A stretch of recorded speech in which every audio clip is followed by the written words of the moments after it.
ఈరోజు గుంటూరు సిఐడి ప్రాంతీయ కార్యాలయంలో ఉన్మాది రాంగోపాల్ వర్మ,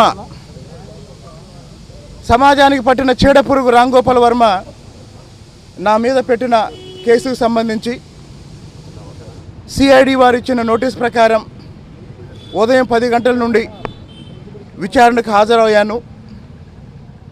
దాదాపు 5:30 వరకు విచారణ కొనసాగింది. సిఐడి అధికారులు అడిగిన ప్రతి ప్రశ్నకి సమాధానం చెప్పాను. రాంగోపాల్ వర్మతో నాకు వ్యక్తిగతంగా ఎలాంటి సంబంధాలు కానీ లేదా ఎలాంటి విషయాలు కానీ వ్యక్తిగత వైరం ఏమీ లేదు. రాంగోపాల్ వర్మ విషయంలో, అతను తీసే సినిమాల విషయంలో, అతని సినిమాల ద్వారా సమాజంలో హింస ప్రవృత్తి, అలాగే మహిళల పట్ల అత్యంత అభ్యంతరకరంగా అతను తీసే సినిమాల విషయంలో, సమాజం మీద అతని సినిమాల దుష్ప్రభావం గురించి నాకు చాలా తీవ్రమైన అభ్యంతరాలు ఉన్నాయి. ఇటీవల వ్యూహం సినిమాకు సంబంధించి ఆ వ్యూహం ప్రీ రిలీజ్ ఫంక్షన్లో, లేదా ఆ వ్యూహం ట్రైలర్లో, లేదా ఆ వ్యూహం షూటింగ్ ప్రారంభమైన దగ్గర నుంచి ఆంధ్రప్రదేశ్లో 2 ప్రధాన కులాల మధ్య గొడవ పెట్టే లక్ష్యంతో రాంగోపాల్ వర్మ సామాజిక సామరస్యతని దెబ్బతీసే విధంగా పవన్ కళ్యాణ్ గారి గురించి మాట్లాడేటప్పుడు ఒక కులాన్ని, చంద్రబాబు నాయుడు గారి గురించి, లోకేష్ గారి గురించి మాట్లాడేటప్పుడు తెలుగుదేశం పార్టీని, అలాగే వాళ్ళ కుటుంబాల్లో ఉన్న మహిళల్ని రాంగోపాల్ వర్మ అశ్లీలంగా, అసభ్యంగా మాట్లాడటాన్ని తీవ్రంగా వ్యతిరేకిస్తూ ఇలాంటి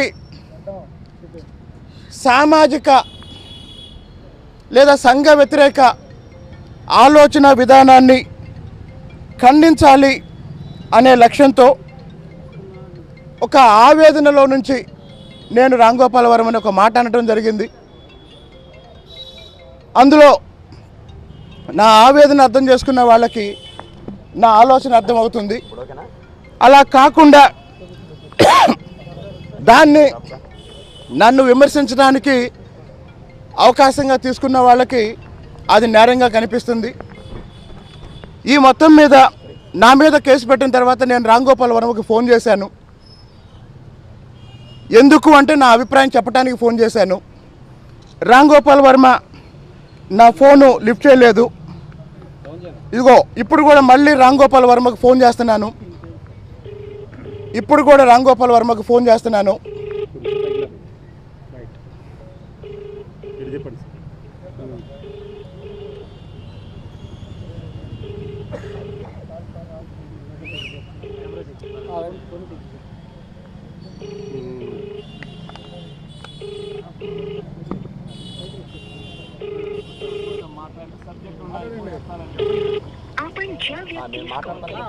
ఈ విధంగా రాంగోపాల్ వర్మతో మాట్లాడి నా అభిప్రాయం ఏంటో చెప్పాలని కూడా ప్రయత్నం చేశాను.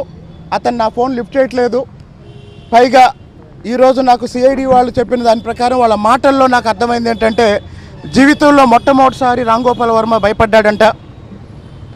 నేను మళ్ళీ రాంగోపాల్ వర్మకి చెప్తున్నాను, మంచి సినిమాలది, నిన్ను అభిమానిస్తారు. అలా కాకుండా సమాజానికి నష్టం కలిగించే సినిమాలు, సామాజికంగా విద్వేషాలు రెచ్చగొట్టే సినిమాలు తీస్తే ఇలాంటి పరిస్థితే వస్తుంది.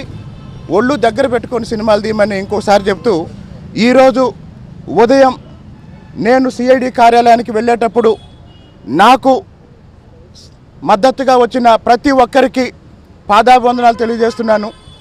నాతో పాటు 2 లాయర్లు, లక్ష్మీనారాయణ గారు, గోపి గారు, 2 రోజంతా విచారణలో నాకు దాదాపు 10 అడుగుల దూరంలో కూర్చొని విచారణ మొత్తం వారు కూడా పాల్గొన్నారు. ఈరోజు వివిధ ప్రాంతాల నుంచి, అనంతపురం నుంచి కొంతమంది మిత్రులు వచ్చారు, కందుకూరు నుంచి వచ్చారు, బాపట్ల నుంచి వచ్చారు, తాడికొండ నియోజకవర్గం నుంచి వచ్చారు, అమరావతి అనేక గ్రామాల నుంచి వచ్చారు. అలాగే బయట ఉండి ఎంతోమంది నైతికంగా మద్దతు తెలియజేశారు.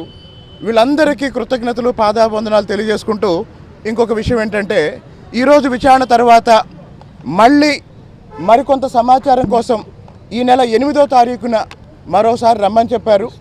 ఈ 8వ తారీఖున మరోసారి వస్తాను. సిఐడి వాళ్ళు ఈ కేసుకి సంబంధించి ఎన్ని ప్రశ్నలు వేసినా నేను సమాధానం చెప్తాను. కాబట్టి ఈరోజు విచారణలో దాదాపు 30 ప్రశ్నలు అడిగారు. అన్ని ప్రశ్నలకి రాతపూర్వకంగా సమాధానం చెప్పాను. ఎందుకంటే రామ్ గోపాల్ వర్మది నాది వ్యక్తిగత వైరం కాదు.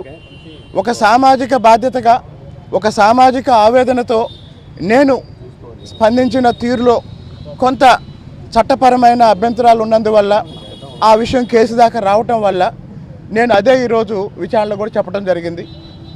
Thank you very much.